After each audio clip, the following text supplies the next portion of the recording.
หมากหลงซึกมันตกเข้าติดังเมืองไทยซึกไทยปืนเผาเฮอกวนเมืองพังลองอยู่สั่งกินเซากว่ามาต้องตักมาสูงถึงพี่น้องพบถ่อมยินข่าวเงาเฮาขาทั้งหมดทั้งเซ็งค่ะเนื้อตอนข่าวเงาเฮาข่าวโหในค่ะเฮาขาเตียนกันมา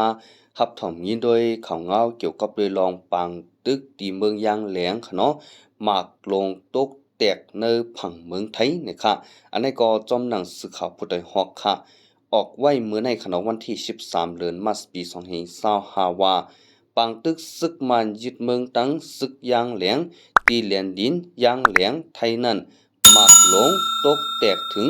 เนอจีตอนเมฮองสอนผังไทยเจ้าหน้าที่ไทยลงพื้นที่กดทัดในสื่อข่าวไทยออกไว้เมื่อในวันที่11เดือนธันวาคมปี2525ไว้หนังไหนนะคะ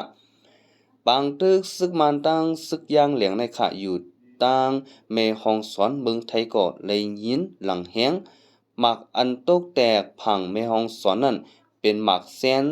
ปักซาวมาเป็นหมากอันซึกมันใกล้จะเนอปังตึกเจ้าหน้าที่ไทยเลยปันพังกวนปืนตีไว้เฮาพังกันอยู่เสากว่ามาวันไหนค่ะตีแลนลีนนั่นนังหือเตยิดกุมไหลขึ้นนาตีอันสุมัยเจนั้นซึกมันแถมแห้งซึกต้องหนึ่งมาขึ้นอิงเนอปังตึกในเสภายซึกยางแหลงแต่ยืนยันลัดว่าปังตึกเป็นเฮาแห้งอำไปเย้าในค่ะแลนลีนยางแหลงไทยในแต่ตีปีผีเก่ายาวถึงปีผี16เส